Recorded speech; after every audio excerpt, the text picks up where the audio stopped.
Gloire à Dieu. Nous vous saluons tous dans le nom de Jésus-Christ.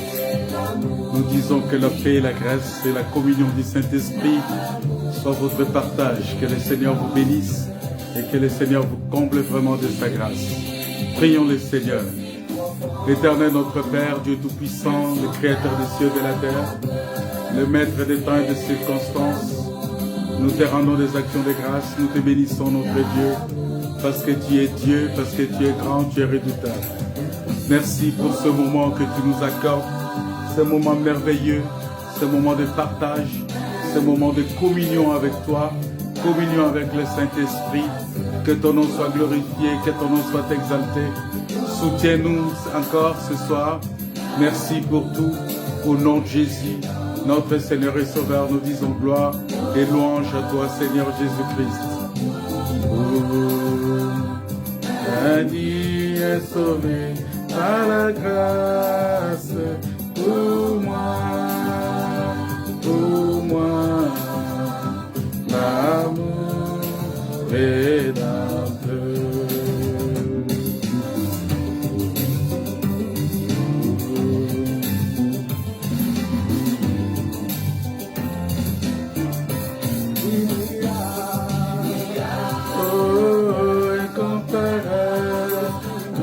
Inexprimable, c'est l'amour divin, oh l'amour rédempteur, immuable, comparable, inexprimable, c'est l'amour divin, oh l'amour rédempteur.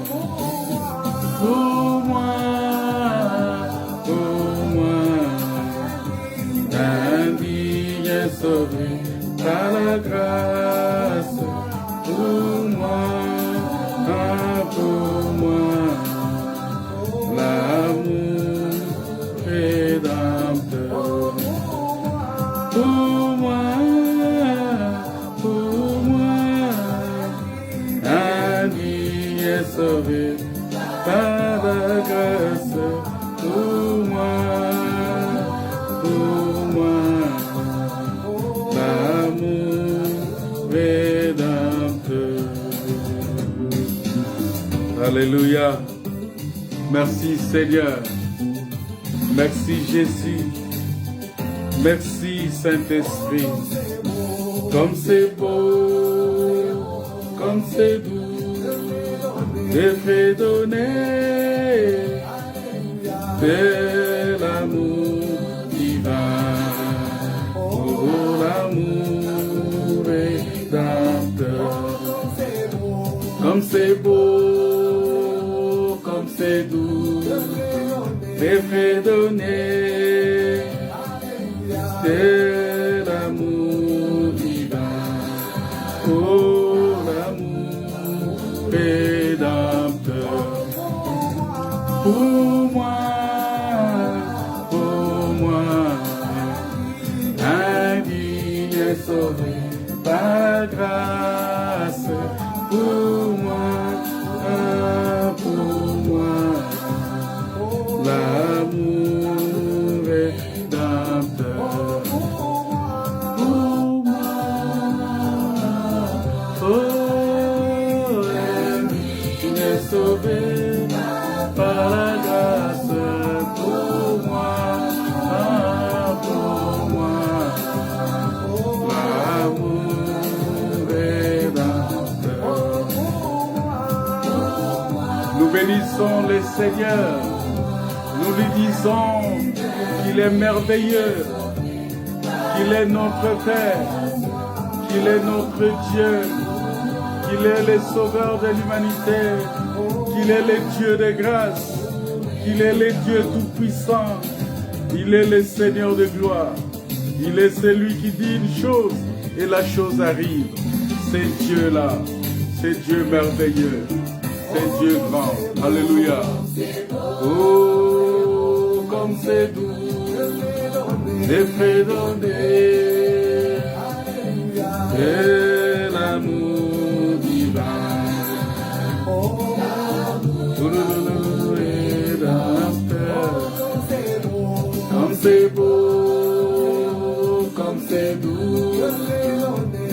t'est donné.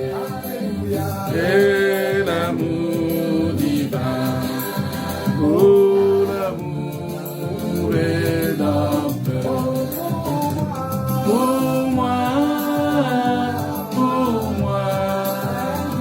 indigne et sauvé par la grâce. Pour moi, l'amour rédempteur. Pour moi,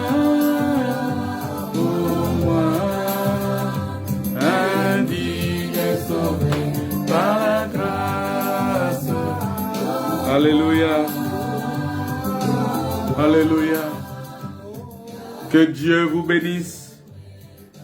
Que Dieu vous comble de sa grâce. Que Dieu vous soutienne encore en ce moment merveilleux, ce moment de grâce, ce moment de gloire, ce moment où il a permis que nous puissions nous retrouver encore ce soir pour partager sa parole. Bien-aimés, c'est une grâce exceptionnelle d'être compté parmi ceux qui sont appelés par Dieu et ceux que Dieu connaît. Vous savez, à chaque fois que nous nous retrouvons dans des moments comme ça, c'est un moment pour nous, c'est pas créé comme une habitude, c'est pas devenu une habitude, mais c'est un moment de rencontre personnelle, c'est un moment de découverte des choses, c'est un moment de rentrer vraiment dans la communion avec le Seigneur, d'être en communion avec le Seigneur, d'être en communion dans la présence du Seigneur, et c'est un moment très très très important, un moment très béni. Voilà pourquoi nous devons comprendre pourquoi nous sommes là, et nous devons comprendre pourquoi nous nous tenons tout le temps comme ça devant le Seigneur pour non seulement parler de lui, mais aussi expérimenter sa grâce et sa puissance. Parce que pour nous, au-delà de ce que nous parlons pour Jésus-Christ, mais nous reconnaissons d'abord que Dieu est notre Dieu. Vous voyez, donc il est d'abord notre Dieu, il est d'abord notre Seigneur, et nous devons être dans cette dimension-là, c'est-à-dire de reconnaître que, au-delà d'être prédicateurs, nous sommes d'abord enfants de Dieu. Parce que nous sommes appelés à être sauvés aussi, nous sommes appelés aussi à offrir un sacrifice vivant, agréable et saint à Dieu. Parce que on ne vient pas chez Dieu seulement parce qu'avant que Jésus ne fasse de ses disciples des apôtres, il les a d'abord appelés en disant « Suivez-moi ». Vous voyez, ça dit que nous avons d'abord suivi Jésus. Nous tous, nous avons suivi Jésus.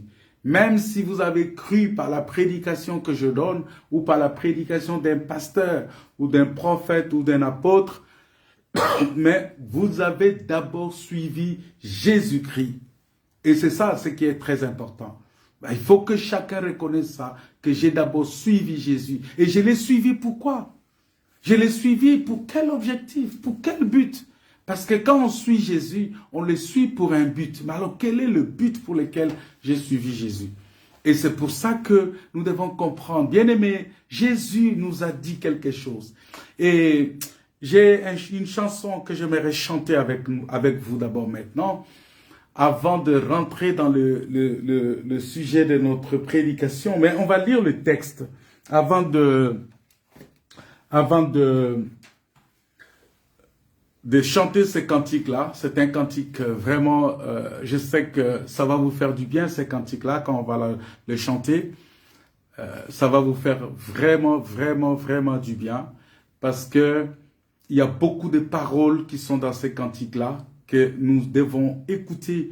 Parce que moi, à chaque fois que je chante, j'écoute la chanson, ce n'est pas seulement la mélodie qui m'intéresse, non. Moi, je ne suis pas intéressé par la mélodie. Moi, je suis intéressé beaucoup plus par les paroles qui sont dans ces chansons-là. Parce que si, dans une chanson, les paroles qui sont chantées contredisent les Écritures, je ne chanterai pas. Vous voyez, je ne chanterai pas. Mais pour moi, quand je vois que non, c'est très profond ce qui est dit, en ce moment-là, je vais chanter, je vais dire « Ah, gloire au Seigneur ». Alors, on va lire les textes de ce soir parce que nous parlons de la sacrificature. Et vous vous souvenez que le mercredi, on avait parlé de quelque chose de très important. On a parlé de deux choses. qui joue un rôle majeur dans la sacrificature et surtout dans les cultes raisonnables. Nous avons parlé de la pierre et nous avons parlé aussi de l'épée. Nous avons vu qu'il y avait la pierre, David, pour permettre à Israël d'adorer le Seigneur. Il a utilisé la pierre pour terrasser Goliath et après, il a utilisé l'épée pour couper la tête de Goliath. Vous voyez? Mais Goliath était mort par la pierre. Ça doit être bien précisé que il faut pas qu'on dise non, c'est l'épée qui a tué. Non, c'est d'abord la pierre. C'est la pierre parce que la pierre, cette pierre-là a beaucoup d'autres explications dans la parole de Dieu. Nous savons que la pierre, c'est Jésus-Christ. Cette pierre qui est devenue la pierre principale, il y a beaucoup d'enseignements autour de la pierre. Et quand je vous ai parlé sur les vêtements sacerdotaux, je vous avais expliqué la pierre que les sacrificateurs portaient sur la poitrine. Vous voyez, et ces pierres-là ont des significations, des sens très, très, très élevés dans la parole. Alors, nous lisons 1 Pierre chapitre 1er, le verset 17. C'est ça notre texte de base. Je pense que vous avez vu, vous avez lu ça sur l'écran. La Bible dit que « Et si vous invoquez comme Père celui qui juge selon l'œuvre de chacun, sans acception de personne, conduisez-vous avec crainte pendant le temps de votre pèlerinage. Conduisez-vous avec crainte pendant le temps de votre pèlerinage. » Je vous avais dit l'autre jour, le mercredi, je vous avais parlé de système de transit, que nous sommes en transit. Donc, nous sommes en pèlerinage et ce pèlerinage-là a un début et une fin. Et donc, pendant ce pèlerinage-là, la Bible nous exhorte ici de nous conduire avec crainte. Parce qu'il dit, sachant que ce n'est pas par des choses périssables, par de l'argent ou de l'or que vous avez été rachetés de la vaine manière de vivre que vous aviez hérité de vos pères, mais par le sang précieux de Christ, comme d'un agneau sans défaut et sans tache, prédestiné avant la fondation du monde et manifesté à la fin des temps à cause de vous. Alléluia.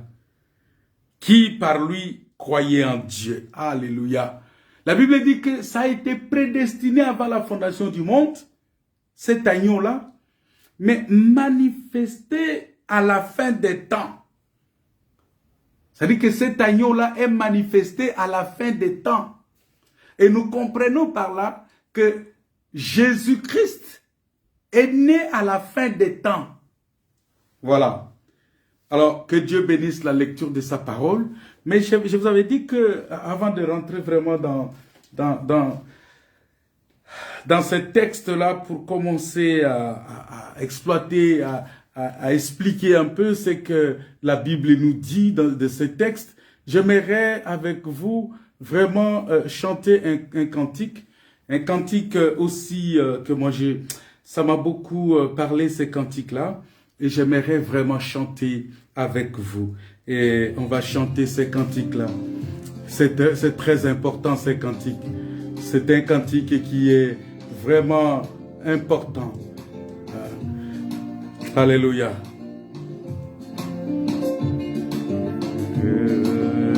Alléluia. Merci Seigneur. Il y a un pays au-delà des étoiles. Il y a une cité où il n'y a point de nuit. Si nous sommes fidèles, nous irons là bientôt. Dans sa cité où l'agneau est la lumière. Dans cette cité où l'agneau est la lumière. Cette cité où il n'y a point de nuit. J'ai un beau palais là-haut et libéré des soucis. J'ai m'admiré où l'agneau et la lumière. Alléluia. Dans cette Cité où l'agneau et la lumière. C'était cité où il n'y a point de nuit. J'ai un beau palais là-haut et libéré des soucis.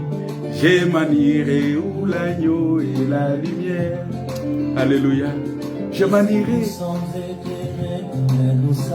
Alléluia.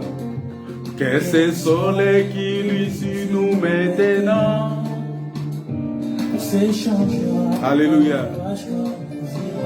Alléluia. Dans cette cité où l'agneau et la lumière. Dans cette cité où l'agneau et la lumière. Cette cité où il n'y a point de nuit. J'ai un beau palais là. Jésus a dit qu'il est allé me préparer une place. Il a dit dans la maison de son père, il y a plusieurs demeures. Et il est allé me préparer une place. Et il reviendra me chercher. Alléluia. Dans cette cité où il n'y a point de nuit. Dans cette cité, il n'y a pas de nuit. J'ai un beau palais là-haut et libéré des soucis. J'ai m'admiré où l'agneau et la lumière. Alléluia. Là, il y a des fleurs à jamais et des jours. Alléluia. Sera un jour éternel et pas de nuit. Ça sera un jour éternel et pas de nuit. Alléluia. Nos larmes seront essuyées à jamais. Alléluia. Dans cette cité où l'agneau et la lumière. Cette cité où il n'y a point de nuit. Oh, j'ai un beau palais là-haut et libéré des soucis. J'ai où l'agneau et la lumière. Dans cette cité où l'agneau et la lumière. Cette cité où il n'y a point de nuit. J'ai un beau palais là-haut et libéré des soucis. J'ai m'admiré où l'agneau et la lumière. Alléluia. Ici, nous avons toujours des déceptions, des soucis, des problèmes. Toujours des déceptions. Et nos espoirs. Alléluia. Nos espoirs rencontrent toujours l'opposition. Ah oui. Alléluia. À la cité où l'agneau et la lumière. Dans cette cité où l'agneau et la lumière. Cette cité où il n'y a point de nuit. J'ai un beau palais là-haut et libéré des soucis. J'ai m'admiré où l'agneau et la lumière. Alléluia.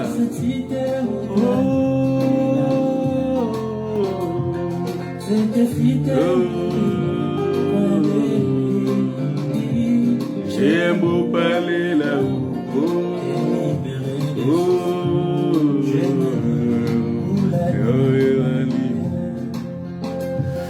Que le soleil faiblesse ou qui est la nuit, même si le soleil faiblesse et qui est la nuit. Alléluia. Car je sais que là au ciel j'ai une maison. Il a dit que là-haut j'ai une belle maison. Alléluia. Gloire à Dieu. Et où l'agneau et la lumière. Dans cette cité où il n'y a un point de nuit. J'ai un beau palais là-haut et libéré des soucis. Je m'admirais où l'agneau, la lumière. Dans cette cité où l'agneau et la lumière. Merci Seigneur. Il n'y a un point de nuit.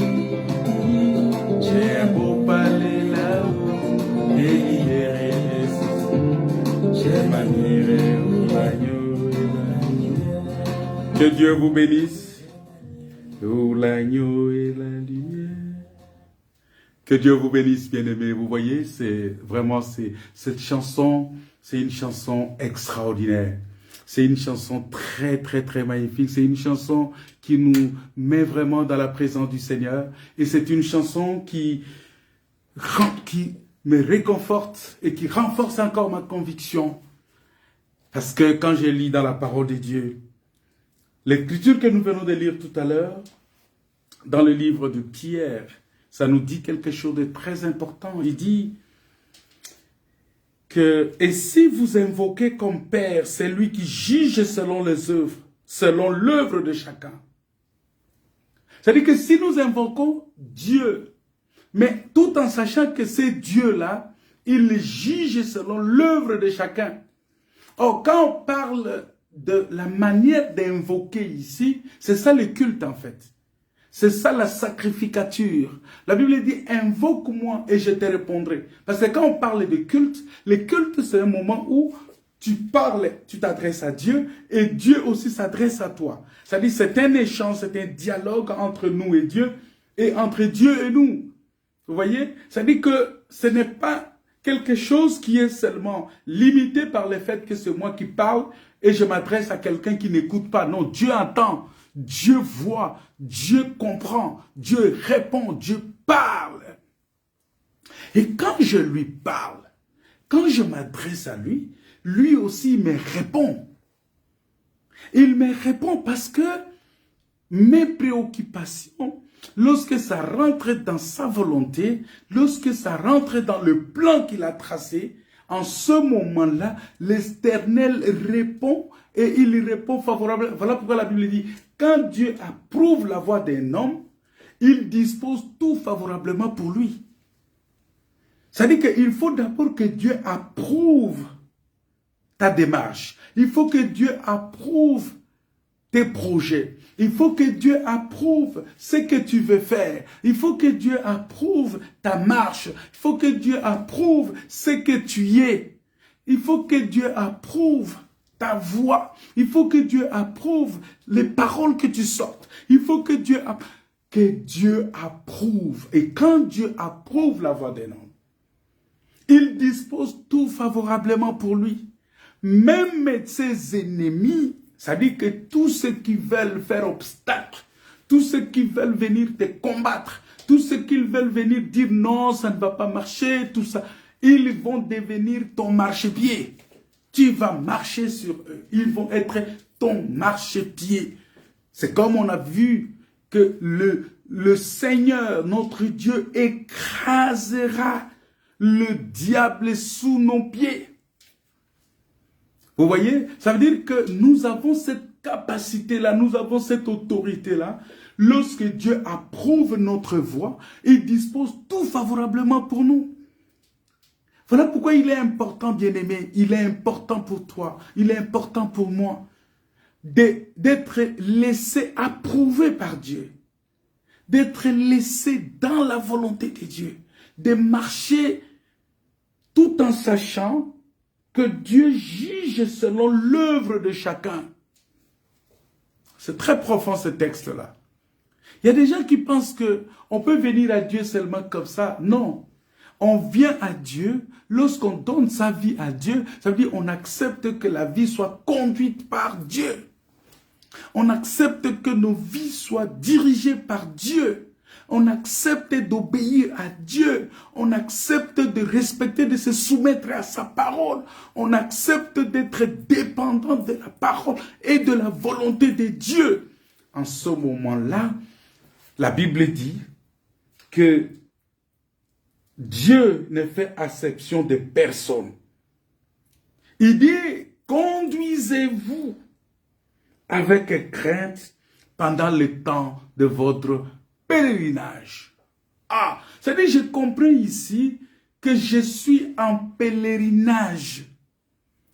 Pourquoi pèlerinage? Parce que Dieu, qu'est-ce qu'il a fait? Il a créé les cieux et la terre. Et il a installé tout ce qu'il y a de mieux. Parce que tout ce que Dieu a fait, il a dit tout ce qu'il a fait est bon. Et quand il fait quelque chose, il dit cela était bon. Il fait quelque chose, cela était bon. Il fait une chose, cela était bon. Jusqu'au 7e jour, quand il a fini de tout créer, il va prendre l'homme, il va mettre l'homme dans le jardin d'Éden pour que l'homme soit le maître de toutes ces choses. Maintenant, pendant que l'homme est le maître de toutes ces choses, je vais vous dire que il a installé en ce moment-là, parce qu'il a pris la poussière de la terre, il a pris la créature pour former l'homme. L'homme initialement éternel, parce que l'homme est un esprit. Job nous dit qu'en réalité, dans l'homme, c'est l'esprit. L'homme qui est esprit, Dieu va le prendre dans son état d'esprit, il va le mettre dans la terre, qui est une créature. Et en le mettant dans la terre, il limite maintenant les capacités de l'homme.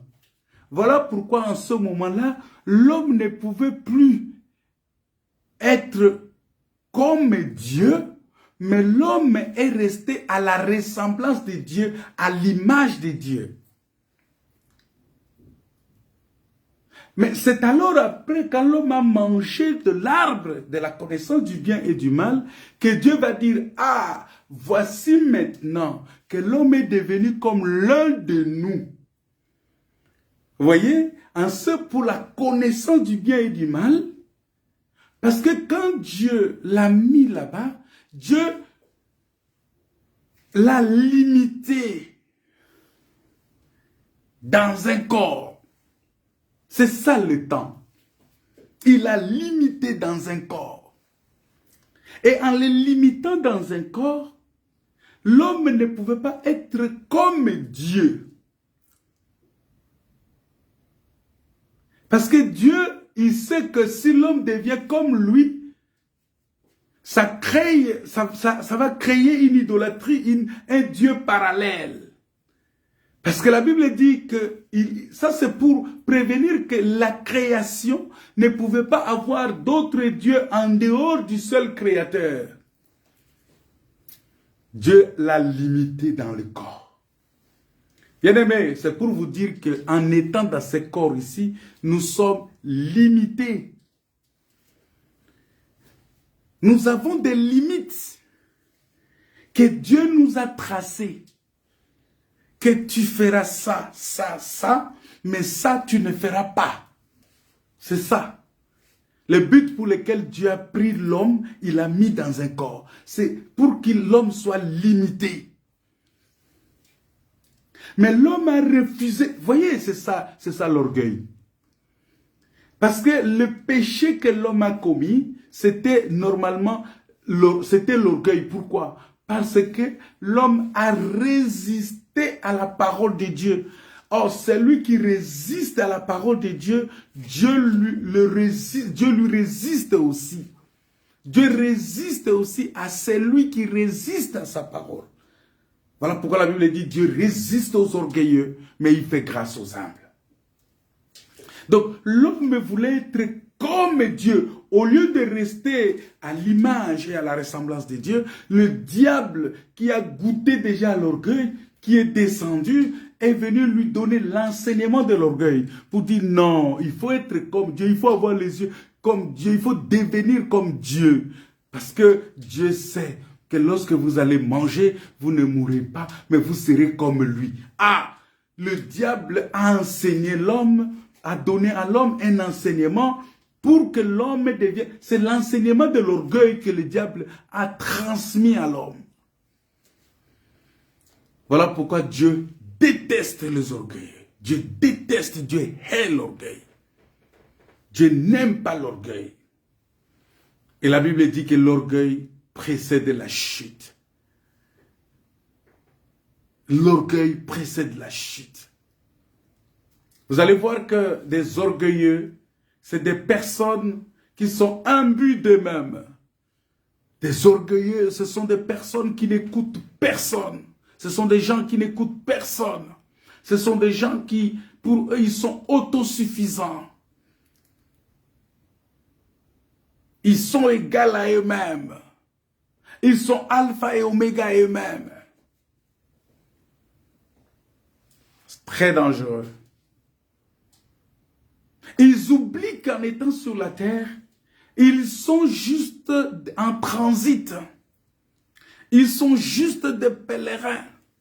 Ils sont juste des passages. Et la Bible dit, la Bible rappelle que lorsque l'homme a chuté, l'homme a commis le péché, Dieu vient faire maintenant un rappel que ce n'est pas par des choses périssables. Parce que Dieu, pour venir récupérer l'homme, parce que Dieu était venu pour récupérer l'homme. Et je vous ai dit qu'en réalité, l'homme, c'est l'esprit. C'est-à-dire que Dieu est venu à la recherche de cet esprit-là qu'il avait mis dans le corps.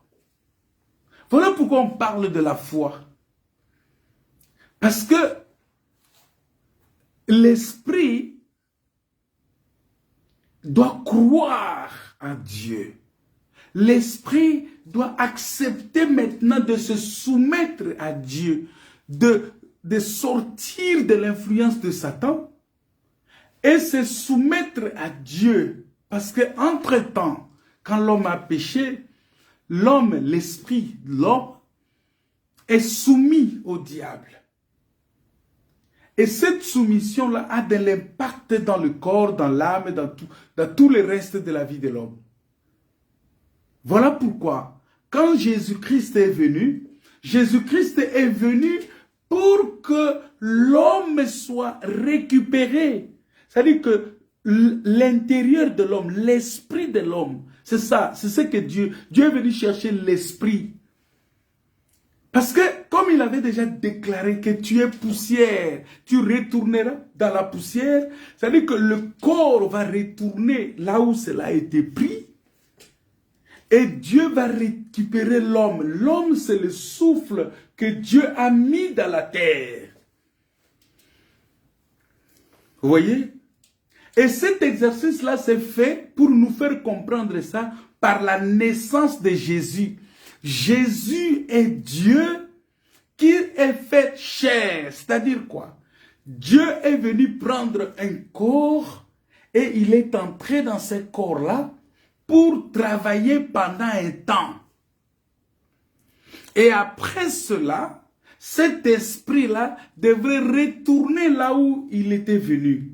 Voilà pourquoi la Bible dit que quand Jésus était sur la croix, il a crié, il a dit, « Père, pourquoi m'as-tu abandonné ?» La personne qui criait là, c'était l'esprit de Christ.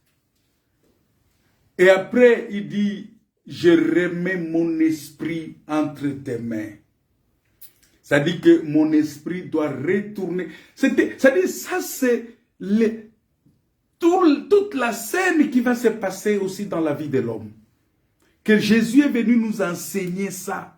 Parce que tout le mouvement de Jésus sur la terre, c'est tout un enseignement pour nous, pour démontrer comment la chose va se passer jusqu'à notre enlèvement. Voilà pourquoi il est venu. Et il a déclaré ce jour-là que, Père, je remets mon esprit entre tes mains. Et il a remis son esprit. C'est-à-dire que quand toi tu crois au Seigneur Jésus, tu acceptes Jésus comme ton Seigneur et Sauveur, ton esprit, en réalité, quitte la domination de Satan. Voilà pourquoi la Bible dit qu'il n'y a plus de condamnation pour ceux qui sont en Christ. Toute arme forgée contre vous sera sans effet. Toute langue qui se lève, se lève en contradiction, tu vas la condamner. Pourquoi? Parce que quand tu acceptes Jésus, tu n'es plus sous autorité du diable. Tu n'es plus dicté par la pensée du diable. Tu n'es plus dicté par l'enseignement du diable. Mais tu es guidé maintenant par l'enseignement de Jésus-Christ. C'est-à-dire tu quittes Voilà pourquoi la Bible dit dans Éphésiens, il nous a transportés, il nous a délivrés des puissances des ténèbres. C'est ça la mission de Christ. C'est-à-dire nous délivrer de l'influence du diable, de la puissance de Satan, de l'emprise de Satan. Parce que Satan, je vous avais expliqué qu'il contrôle le monde, il contrôle... c'est lui qui est l'instigateur même du péché, c'est lui qui contrôle ce monde et il est en train de souffler les choses dans ce monde pour entraîner beaucoup de gens dans ces choses. Il souffle la mode, il souffle beaucoup de choses, il souffle des lois, il dirige les autorités, les dominations, les principautés, Satan. C'est-à-dire qu'il est en train de contrôler toutes ces choses pour justement essayer d'avoir les gens sous son contrôle. Maintenant, la mission de Jésus, et ça, c'est ce que les Juifs n'ont pas compris. Parce que les Juifs pensaient que Jésus était venu les délivrer de l'Empire romain, sous domination des Romains. Comme cela s'était fait avec Moïse. Voilà pourquoi eux, ils avaient totalement confiance à Moïse. Bon, ça aussi, ça a expliqué, parce que la confiance à Moïse, c'est parce que il s'est passé beaucoup de choses. Mais ils avaient confiance à Moïse, parce que Moïse, la mission de Moïse, c'était de les délivrer de l'emprise de Pharaon physique, de la souffrance de Pharaon physique. Mais regardez, malgré que Moïse les a délivrés de là-bas, la situation, les attaques, les combats, la faim, les souffrances n'étaient pas terminées. Ça a continué avec Israël. Même dans les déserts, ils ont enduré des problèmes, des difficultés, jusqu'à entrer dans la terre promise.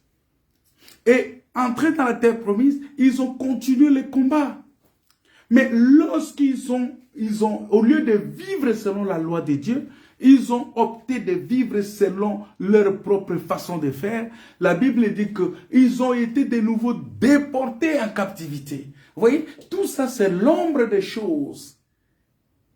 Et aujourd'hui, quand Jésus est venu, il est arrivé en Israël. Israël n'a pas vu cet aspect-là, spirituel pour lequel Jésus est venu. Cette mission spirituelle pour laquelle Jésus a été envoyé, Israël n'a pas vu ça. Israël a vu juste qu'il fallait que Jésus-Christ puisse les délivrer de la puissance des Romains. Alors que la réalité, c'est que Israël devrait être délivré de la puissance du péché, de la violation de la loi, pour qu'ils deviennent maintenant, qu'ils quittent la captivité et qu'ils entrent dans une nouvelle captivité en Christ. Ils n'ont pas compris ça. Voilà pourquoi Jésus s'est retourné vers la femme samaritaine et dit, le Père est esprit, Dieu est esprit, et il faut que ceux qui l'adorent, l'adorent en esprit. Vous voyez, c'est ça même le but du changement de sacerdoce. C'est ça même le but du changement de culte. C'est ça même le but du changement de la façon d'adorer le Seigneur. Parce que autrefois, on adorait le Seigneur avec les choses physiques. Voilà pourquoi il dit ici, Pierre dit, ce n'est pas par des choses périssables, par de l'argent ou de l'or, que vous avez été rachetés de la vaine manière de vivre que vous aviez hérité de vos pères. Ce n'est pas par l'argent.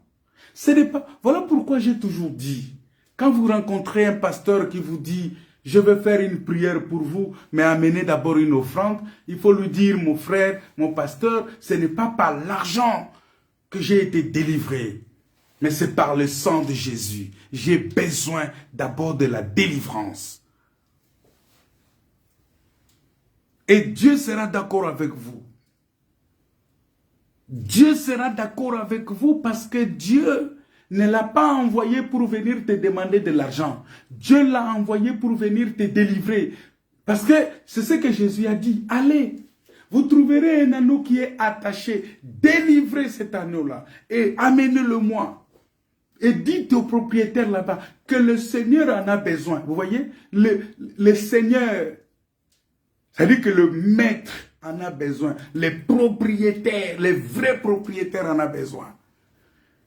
Nous étions comme ça, comme cet anneau-là qui est attaché dans l'emprise du diable, dans la prise du péché.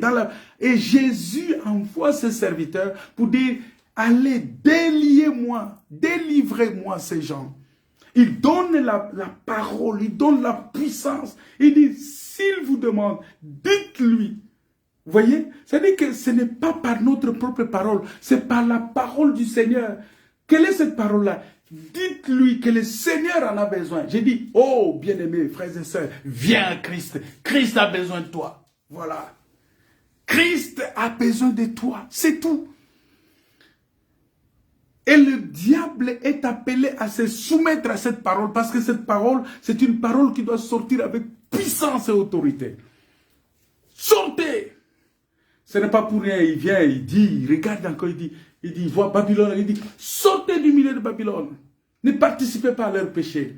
Sortez, sortez. Quand il trouve les apôtres, il dit, suivez-moi, je ferai de vous le péché. Il dit, suivez-moi. Vous voyez, Jésus, sa mission, c'est de demander aux gens de sortir de toutes les traditions, de toutes les pratiques impures, de toutes les pratiques des ténèbres, de toutes les œuvres du monde, de toutes les choses qui sont faites dans ce monde en contradiction avec la parole de Dieu.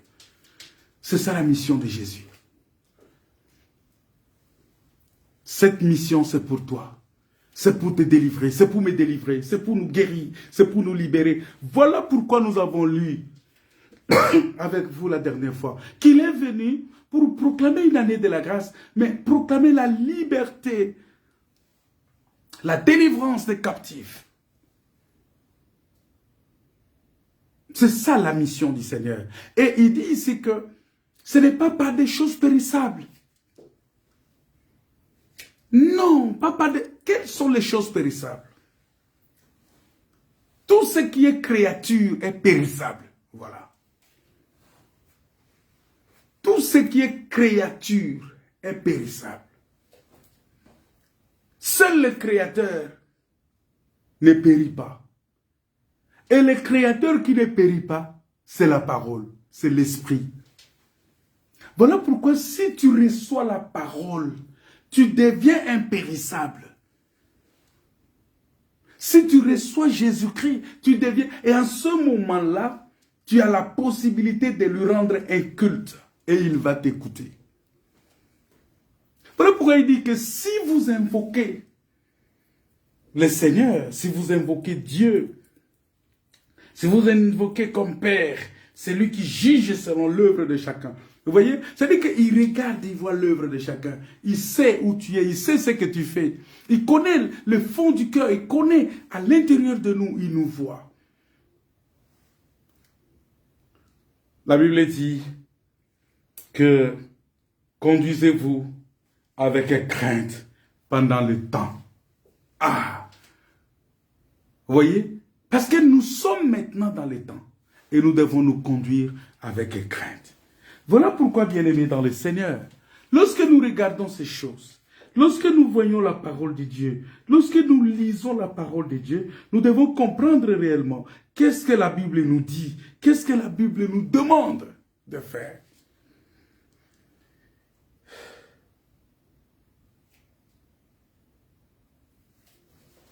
Qui doit adorer le Seigneur? Qui doit rendre culte à Dieu? C'est celui qui craint Dieu. C'est celui qui reconnaît que ce n'est pas par des choses périssables qu'il a été racheté. C'est celui qui reconnaît que Dieu est venu pour nous sortir des œuvres des ténèbres. C'est celui qui reconnaît qu'il a été racheté par le sang précieux de Jésus-Christ. Comme un agneau sans défaut et sans tache. Et cet agneau-là a été prédestiné. Oh, Dieu est extraordinaire. Bien aimé, avant que Dieu ne puisse créer l'homme, avant que Dieu... Voilà l'omniscience de Dieu. C'est ce que je vous dis, que nous, on est limité par le temps. Nous, on ne voit pas ce qui peut arriver demain, mais Dieu, il voit. Il voit ce qui peut arriver après 1000 ans, il voit. Après 10 000 ans, il voit. Il connaît la fin des temps. Il connaît. Mais nous ne voyons pas la fin des temps. Déjà même le coucher du soleil, on ne voit pas. Quand le soleil se couche, tu ne vois pas. Observez bien. Là où le soleil va se coucher, tu vas regarder seulement, tu vois, ah oui, il est allé là. Mais il est allé où? Tu ne sais pas.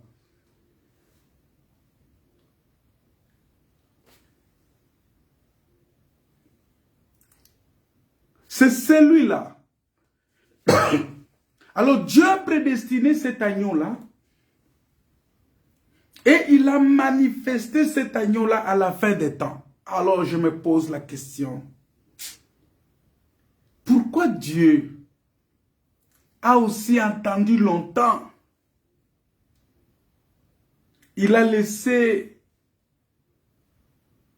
les Adam, les Noé, les Aaron, tous ces gens-là utilisaient les animaux au lieu d'utiliser les véritables agneaux. Parce que l'agneau là, ce n'était pas un agneau physique. Parce que quand on parle de l'agneau ici, ce n'est pas un agneau physique. C'est-à-dire quand on parle de l'agneau, on voit l'esprit d'agneau. Parce que vous devez comprendre que dans toute la créature, selon Romains chapitre 1, la Bible dit que Dieu se manifeste dans la création. C'est-à-dire que quand on regarde la création, toute la création parle de Dieu. Quand on voit le soleil c'est Dieu. On voit la lune c'est Dieu. On voit les étoiles, c'est lui l'étoile brillante du matin. Vous voyez, quand on parle de la gazelle c'est Dieu. Quand on parle du crocodile, le crocodile c'est Dieu. Quand on parle de l'hippopotame c'est Dieu. Quand on parle de la vigne c'est Dieu qui réjouit le cœur. Quand on parle de l'olivier c'est Dieu. Quand on parle du palmier, le palmier c'est Dieu. Toute la créature, tout ce que Dieu a créé, je ne dis pas tout ce que l'homme a fabriqué. Il faut devoir comprendre la différence entre la créature de Dieu et l'œuvre de l'homme. Parce que après la créature de Dieu, l'homme a eu à fabriquer aussi des choses. Je ne parle pas de robots ici. Je ne parle pas des inventions humaines. Mais je parle de la créature, ce que Dieu a créé. Dieu est dans sa créature. Et donc cet esprit-là, il n'y a qu'un prophète qui peut voir ça. Et quand le prophète Jean a vu Jésus venir à lui pour être baptisé, le prophète Jean va voir dans cet homme-là l'esprit d'agneau. Il va voir l'œuvre de l'agneau. C'est-à-dire que Jean, au lieu de le voir comme fils de l'homme, au lieu de le voir comme fils de Dieu, au lieu de le voir comme, je ne sais pas, quand il le voit, il dit, voici l'agneau de Dieu qui ôte le péché du monde. Ah, c'est-à-dire que Jean a vu que l'agneau qui a été prédestiné dès avant la fondation du monde, mais qui est manifesté à la fin des temps. À la fin des temps, pourquoi? Parce que le soleil, le lever du soleil, c'est le temps d'Israël. Le soleil s'est levé, le soleil a marché. Et je vais vous dire peut-être encore, si on va aller loin, le lever du soleil, c'est la création, c'est l'Éden, c'est Adam, le premier Adam qui est le lever du soleil. C'est lui, le lever du soleil, le premier Adam. Et il s'est levé là-bas, il a marché. La Bible dit que quand Dieu a rencontré Israël, c'était la chaleur du jour. C'était à la chaleur du jour que Dieu est venu rencontrer Abraham. Et l'histoire d'Israël a commencé en même temps par la chaleur du jour. C'est-à-dire quand on parle de la chaleur du jour, ici on voit la loi. Et cela a continué jusqu'au temps du soir. Le temps du soir, c'est le temps où l'agneau là a été manifesté, c'est-à-dire le temps où l'agneau devrait être immolé. Voilà pourquoi Jésus, quand il est immolé vers le soir. La Bible dit que Jean-Baptiste, le prophète, quand il a vu Jésus,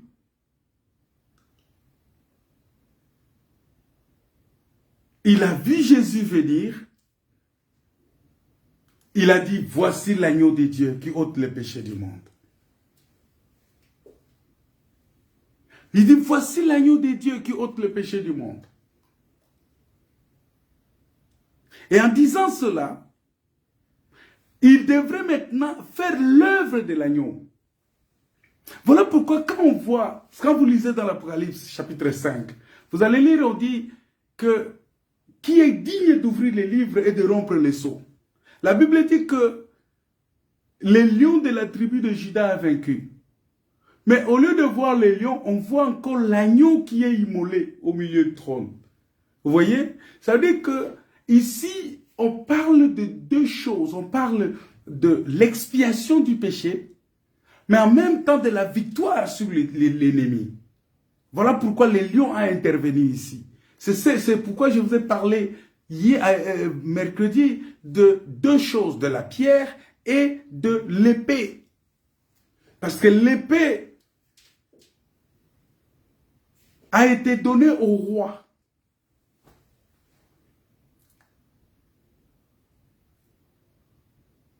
Voilà. Maintenant, qu'est-ce que nous voyons dans ça? On nous dit que si vous invoquez le Seigneur, c'est lui qui juge la pensée de l'homme, c'est lui qui juge, qui est un juste juge, conduisez-vous avec crainte devant lui. Donc nous comprenons que nous sommes appelés à nous conduire avec crainte. Parce que tout celui qui connaît Dieu doit marcher avec crainte devant ces dieux-là. Il doit marcher avec crainte devant ces dieux-là. Voilà pourquoi croire au salut n'est pas un critère suffisant. S'il n'y a pas la conversion, s'il n'y a pas la conversion réelle, s'il n'y a pas la crainte de Dieu. Parce que venir déclarer seulement, oui, je crois au Seigneur, oui, tout le monde peut le faire. Mais pour nous assurer que réellement tu as cru au Seigneur, tu dois marcher dans la crainte de ce Seigneur-là. C'est-à-dire tu dois démontrer par l'œuvre, par ta façon de te conduire, parce que Dieu juge l'œuvre de chacun.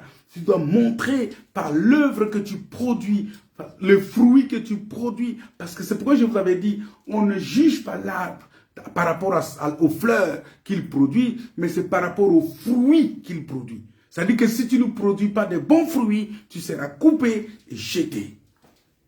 Même si tu as de fleurs partout, tout ça, mais qu'on regarde les fruits. Quand les fruits, tu ne produis pas de bons fruits, tu seras coupé et jeté. Voilà pourquoi, bien-aimés dans le Seigneur, en ce moment-là, nous allons maintenant voir que quand tu acceptes Jésus, quand tu donnes ta vie à Jésus, c'est-à-dire que tu remets ton esprit entre les mains de Dieu. Tu dis, Père, je remets, parce que croire au Seigneur Jésus, c'est remettre son esprit entre les mains du Seigneur. C'est dire que oui, Père, je te remets mon esprit. Je remets mon esprit entre tes mains. Je remets mon esprit entre tes mains. C'est-à-dire que je me confie à toi. Je me recommande à toi. Et tu n'as plus l'autorité sur ton esprit. C'est Dieu à qui tu as remis ton esprit qui a maintenant le pouvoir sur ton esprit. C'est lui qui doit diriger ta vie, qui doit diriger ton esprit. C'est lui qui doit diriger ce que tu fais. Il doit diriger ta façon de te conduire. Il doit diriger ta façon de vivre. Il doit diriger. Très important.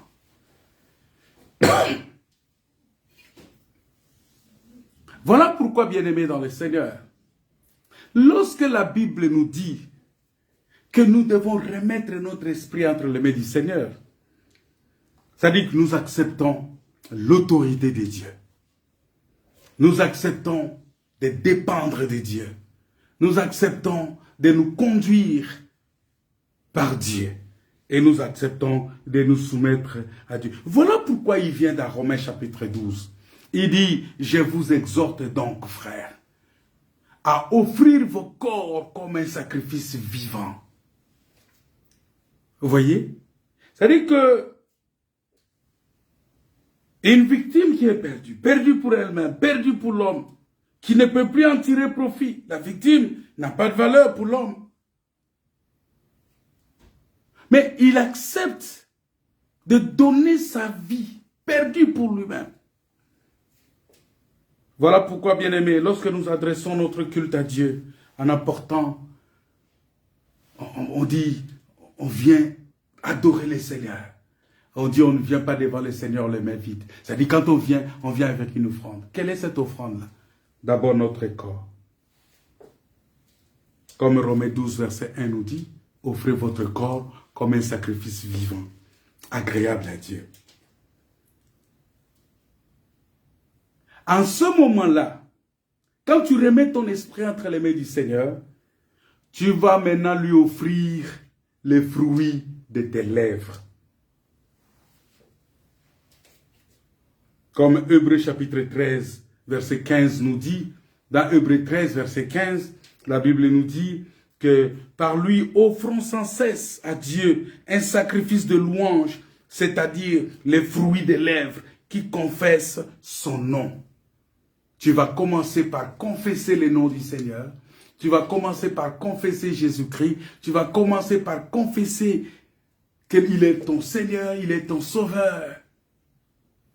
Quand on parle de confesser Jésus, ça veut dire que tu ne peux rien faire sans Jésus. C'est ça, confesser Jésus.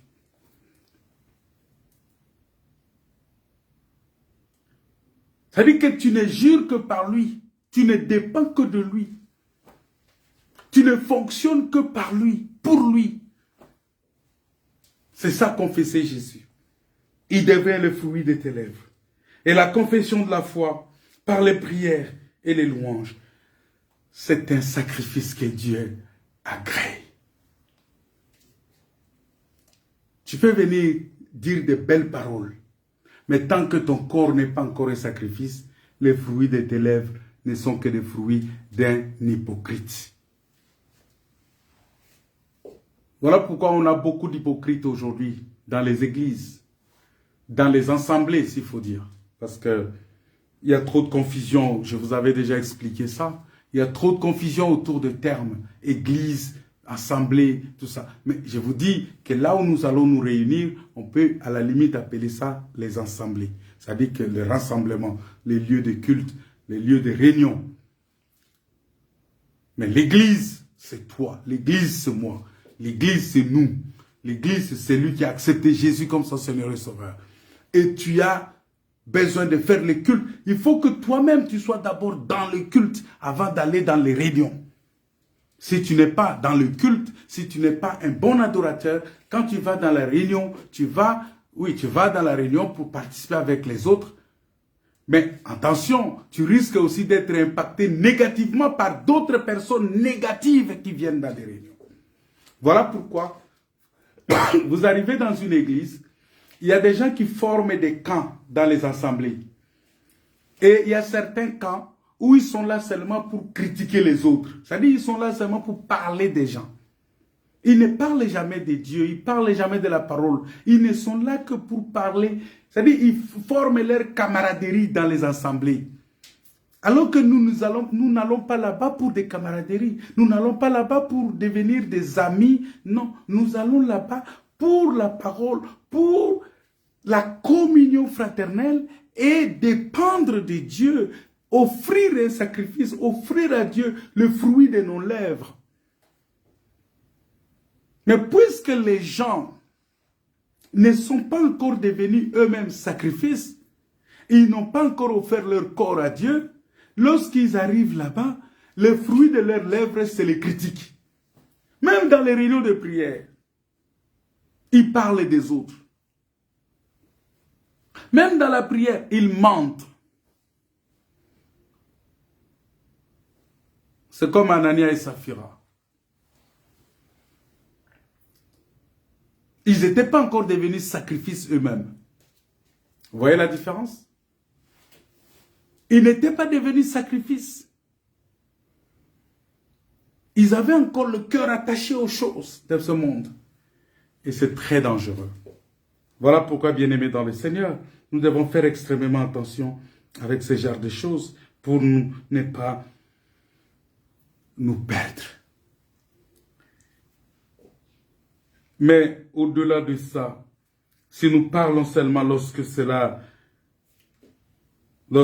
n'écoute rien, alors ce n'est plus un sacrifice. Un fils honore son père et un serviteur son maître. Si je suis père, où est l'honneur qui m'est dû? C'est ce que Dieu dit. Si je suis père, où est l'honneur qui m'est dû? Le culte, c'est l'honneur que nous... La Bible dit, un fils honore ton père pour que tu vives longtemps. Vous voyez? Ça dit que si nous voulons rentrer dans l'éternité, nous devons honorer notre père. Enfant, honore ton père pour que tu vives longtemps. Tu vives au-delà de temps. Si tu veux vivre au-delà de temps, honore ton père. Et l'honneur que nous devons à notre Dieu, c'est ça, l'élever, le glorifier, l'adorer, nous soumettre à sa parole, l'honorer, respecter ses commandements, c'est ça, honorer le Père.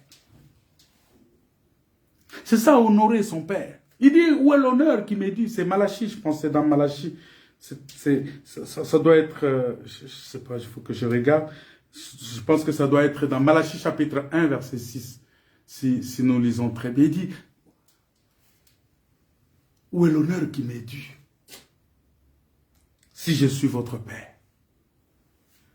Vous voyez? Parce que nous avons lu dans 1 Pierre, il dit que si vous invoquez comme Père, c'est lui qui juge selon l'œuvre. Alors, si je suis Père, où est l'honneur qui m'est dû? Honorer le Père, c'est obéir à sa parole. Obéir à la parole de Dieu. Obéir aux Saintes Écritures.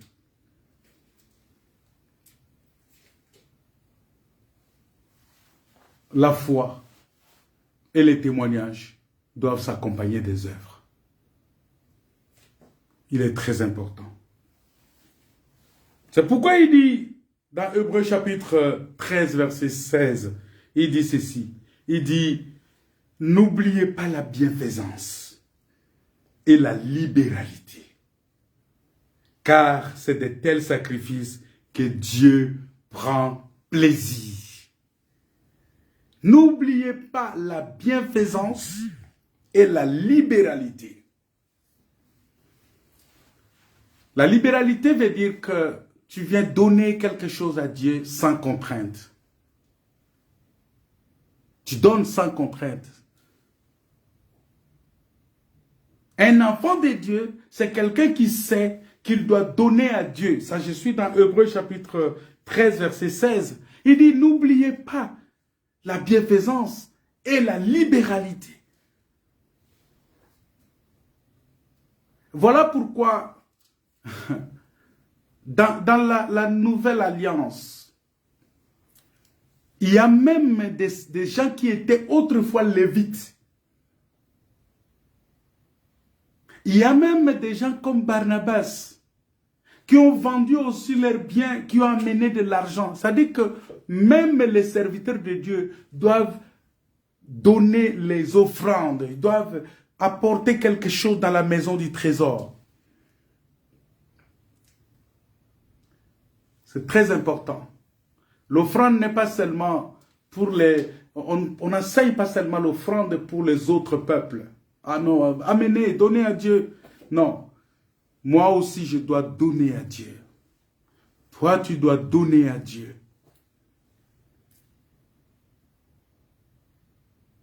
Et de la libéralité, c'est-à-dire que quelque chose qui vient de ton cœur.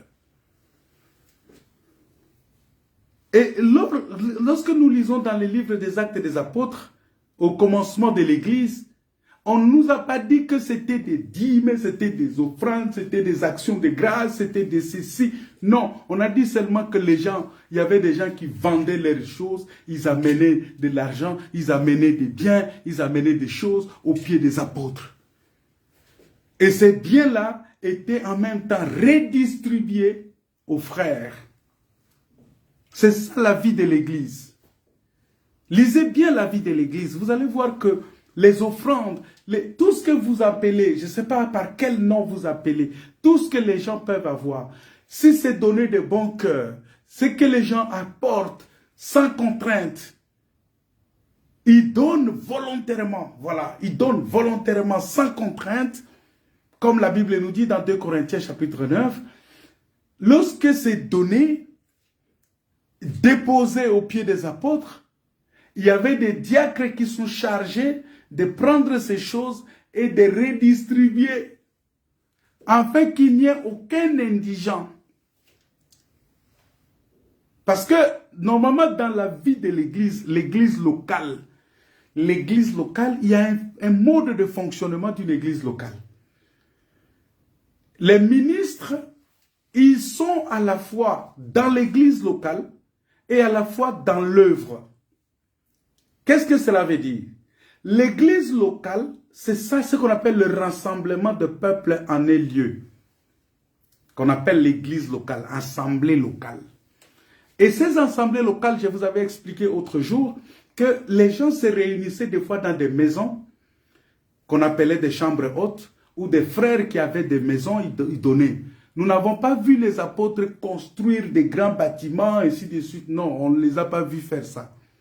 Ils avaient des chambres où ils réunissaient plus de 120 personnes, tout ça. Mais il y avait, des fois, ils se réunissaient au bord du fleuve, tout ça. Ils rassemblaient les gens, qu'on appelait ces lieux-là, les lieux de prière. Ils se retrouvaient là-bas, ils priaient, et puis après, chacun rentrait chez lui. Et le premier jour de la semaine, ils organisaient, ils se réunissaient pour rompre le pain, mais aussi en même temps, les gens apportaient les offrandes, ils apportaient ce qu'ils avaient mis à part depuis chez eux. Parce qu'un enfant de Dieu, à chaque jour que tu dépenses pour toi, tu penses aussi à Dieu. Tu mets à part quelque chose pour Dieu, pour l'œuvre de Dieu, pour subvenir aux besoins des saints, pour subvenir aux besoins des enfants de Dieu, de l'Église, de l'œuvre de Dieu. Et le premier jour de la semaine, tu apportes cela et tu déposes aux pieds des apôtres. Ça se faisait par plusieurs manières. Ça se faisait soit par les collectes organisées, ou ça se faisait de manière aussi volontaire que chacun pouvait apporter, sans même qu'on dise, bon, voici, on a placé des grands corbeilles pour les offrandes où les gens devraient, on dit, bon, ça c'est l'offrande des prédicateurs, ça c'est l'offrande des actions de grâce, ça c'est pour le corbeille là, c'est pour la dîme, la corbeille là, c'est pour ceci. Non, ça ne se faisait pas comme ça. Les gens apportaient des choses. Et les diacres, ils savaient qu'il y a une part qu'on devrait réserver à ceux qui servaient à l'autel. Ceux qui servaient les seigneurs, ils avaient aussi part à l'autel. Ils étaient nourris aussi par ça. Et en même temps, il y avait des indigents, il y avait des gens, des veuves, des orphelins et des personnes nécessiteuses qui avaient des difficultés, tout ça pour subvenir à leurs besoins. L'Église, l'Assemblée devrait penser à eux. Et toute cette administration-là était gérée par les diacres, pas par les pasteurs. Maintenant, le pasteur, il a le regard sur ces choses, tout simplement en tant que ministre de Dieu, pour s'assurer qu'il n'y ait pas de murmure parmi le peuple. Et au-delà de ça, le pasteur, lui, il a le rôle son rôle, c'est l'enseignement et la prière. Voilà, c'est l'œuvre à laquelle Dieu nous a appelés. Dieu nous a appelés à l'enseignement et à la prière. Point. Dieu ne nous a pas appelés à ramasser des offrandes et des dîmes, non. Il ne nous a pas appelés à ça.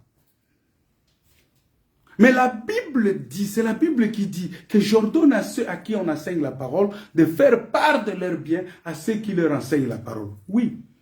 Voilà pourquoi, quand tu écoutes la parole, tu sais que tu es nourri spirituellement. Est-ce que c'est une mauvaise chose que tu nourrisses matériellement ou physiquement celui qui t'a enseigné la parole? Non, la Bible dit que ce n'est pas une mauvaise chose.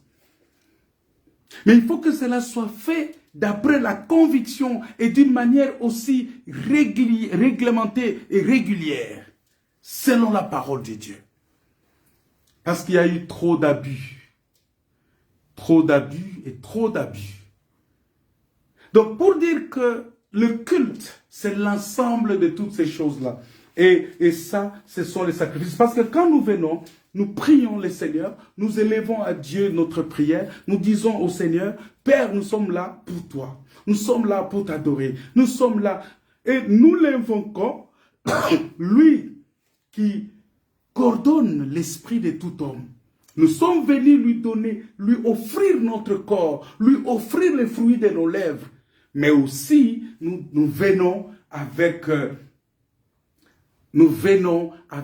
ce que Dieu a mis dans nos mains, comme l'œuvre de le fruit de notre travail, pour dire merci Seigneur. Vous voyez?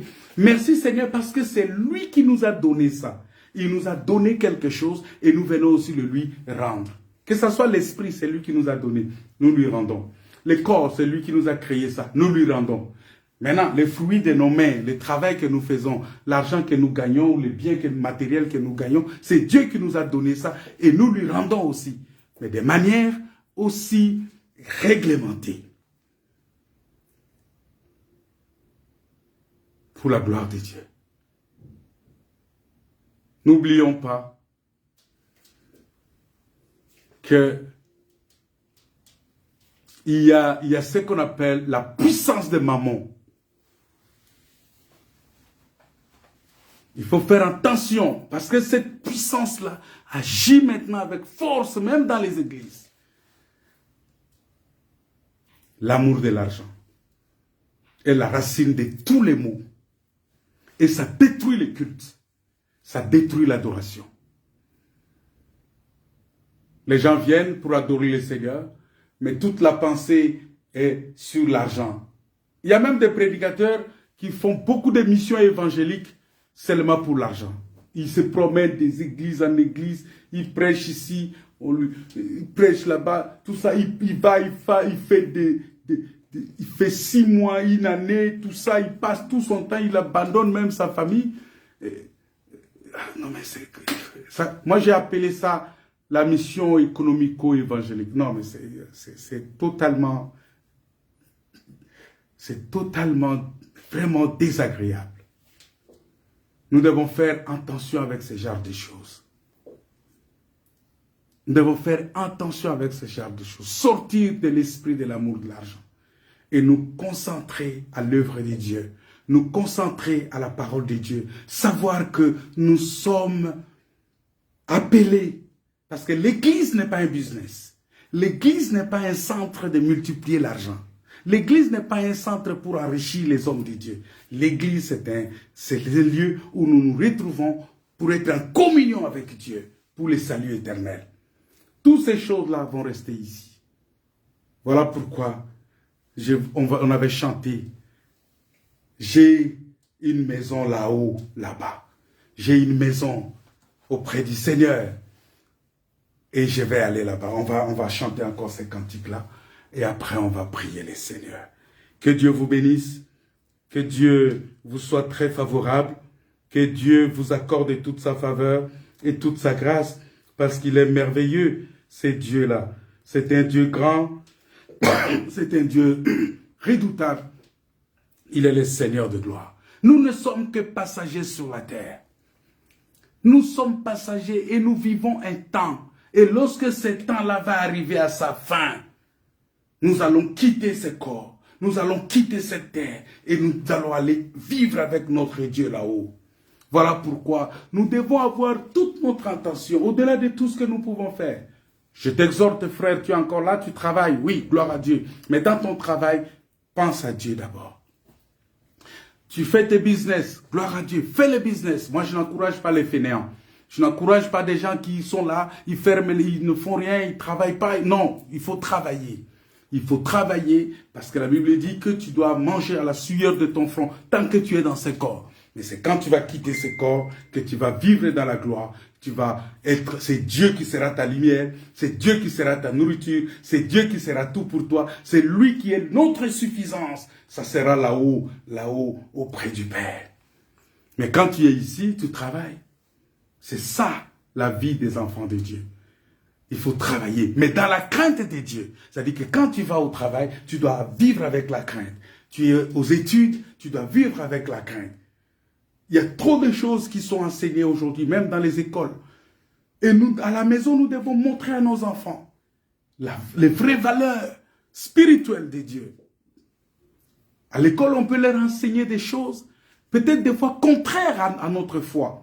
Mais quand ils arrivent à la maison, nous les faisons asseoir, nous leur expliquons que regardez, la Bible dit que Dieu créa l'homme et la femme. Vous voyez? Donc, il y a des choses que nous devons vivre selon. C'est pourquoi j'ai dit, d'abord Dieu, mets Dieu avant toute chose.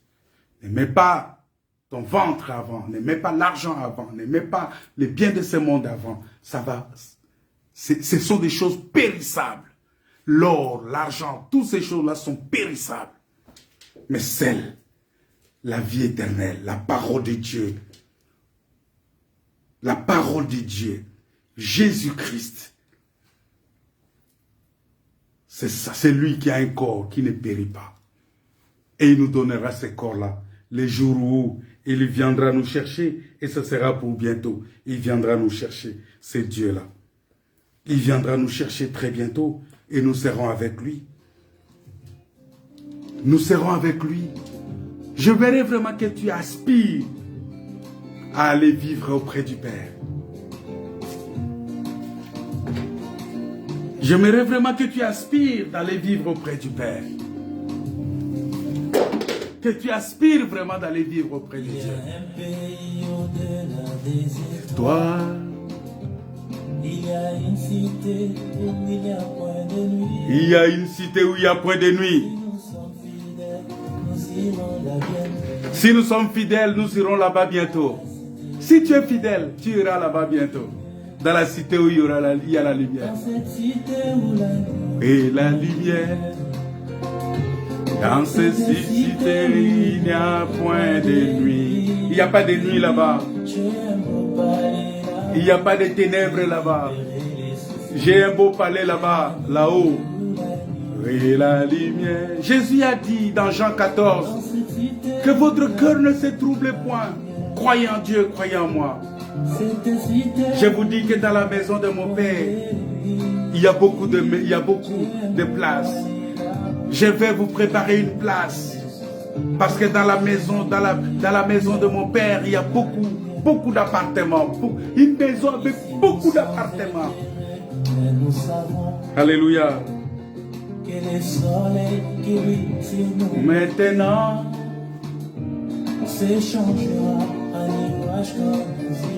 ce soleil-là qui lui maintenant, ça va s'échanger.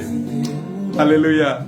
Et la lumière, dans cette cité où l'agneau est la lumière, cette cité où il n'y a point de nuit, j'ai un beau palais là-haut et libéré des soucis. J'irai où l'agneau est la lumière. Alléluia. Où l'agneau est la lumière. Bien-aimé, j'aimerais vraiment que tu te recommandes entre les mains du Seigneur en ce moment. Que tu dis, Seigneur, me voici. Je remets mon esprit entre tes mains. Je me remets entre tes mains, Seigneur. Comme Jésus l'a déclaré. Que Père, je remets mon esprit entre tes mains. J'aimerais vraiment que tu déclares ce soir encore que Père, je me remets entre tes mains. Un jour éternel et pas de nuit. Alléluia. Nos larmes seront essuyées à jamais. Oui, les jours où nos larmes seront essuyées à jamais. Yo et la lumière. Remets ton esprit entre les mains du Seigneur. Recommande ton sort à l'Éternel. Mets à lui ta confiance. Offre ton corps à Dieu comme un sacrifice vivant et vrai. Donne-lui entièrement. Donne-toi entièrement à Dieu. Donne-lui tout ton corps, ton être et ton esprit, ton âme. Tout. Dis-lui, Seigneur, je m'offre à toi. Je me recommanderai entre tes mains. Conduis-moi, Seigneur. Je ne veux plus vivre. Je veux que tu vives en moi. Je veux que ce soit toi qui vives en moi. Dans ma marche, dans ma façon de me conduire. Que le monde, que mon environnement te voit en moi. Vois ta parole manifestée en moi. Vois ta parole mise en œuvre en moi. Vois ta parole faite chair en moi. Au nom de Jésus. Père, étant tes saintes mains, je te prie pour tous les frères et sœurs qui sont malades. Qu'ils soient guéris maintenant. Qu'ils soient libérés. Qu'ils soient délivrés maintenant. Au nom de Jésus. Je te recommande ce week-end. Que ce week-end soit un week-end couronné de grâce, de paix, de bénédiction, de délivrance. Merci Seigneur parce que tu nous amènes dans la cité où l'agneau est la lumière. Alléluia. Tu veux nous amener là où il n'y a pas de nuit. Alléluia. Merci Seigneur. Là où il n'y a pas de ténèbres. Là où je ne peux pas trébucher. Là où je ne peux pas broncher. Père céleste, étends tes saintes mains, manifeste ta puissance et ta gloire. Donne gloire à ta parole, donne gloire à ton nom, donne gloire à ce que tu es en nous. Que ta vie soit manifestée en nous. Cet agneau qui a été manifesté à la fin des temps, que cet agneau soit manifesté en nous maintenant. Au nom de Jésus, que nous voyons l'œuvre de l'agneau en nous. Merci Seigneur. Que ton nom soit glorifié. Au nom de Jésus. Notre Seigneur et Sauveur. Nous disons gloire et louange à toi, Seigneur. Merci, Seigneur. Merci, Jésus. Bien-aimés, soyez comblés de la grâce de Dieu. Soyez bénis. Si vous avez été bénis par ces messages, partagez-les dans vos groupes. Mais je vous informe que dimanche, nous allons nous retrouver à 14 h. Notre culte, c'est à 14 h. Tous ceux qui sont ici avec nous, tous ceux qui sont à Rouen, ou dans les environs, à Dieppe, au Havre et tout ça, qui viennent se réunir avec nous, c'est à 14 h. Vous avez les adresses. À 14 h, nous nous retrouvons pour adorer le Seigneur, pour rendre à Dieu ces cultes agréables. Que Dieu vous bénisse. Je vous souhaite un très bon week-end. Comprenez que nous sommes dans une année. Et dans cette année, nous avons des mois, nous avons des semaines, nous avons des jours, nous avons des heures. Voilà, nous ne dépendons pas seulement de l'année, mais nous dépendons aussi des heures. Parce que l'heure vient où elle est déjà venue et que les vrais adorateurs doivent adorer le Père en esprit et en vérité. Et la Bible dit qu'à chaque jour suffit sa peine. Aujourd'hui, oui, voici la peine du jour. Nous avons reçu ce pain de ce soir. Demain encore. Et le dimanche, nous allons nous retrouver encore pour écouter la parole de Dieu. Que Dieu vous bénisse, que Dieu vous soit favorable, que Dieu vous accorde toute sa grâce et toutes ses faveurs. Si vous avez été bénis par ces messages, partagez-les, partagez dans vos groupes. Soyez bénis au nom de Jésus, notre Seigneur et Sauveur. Amen.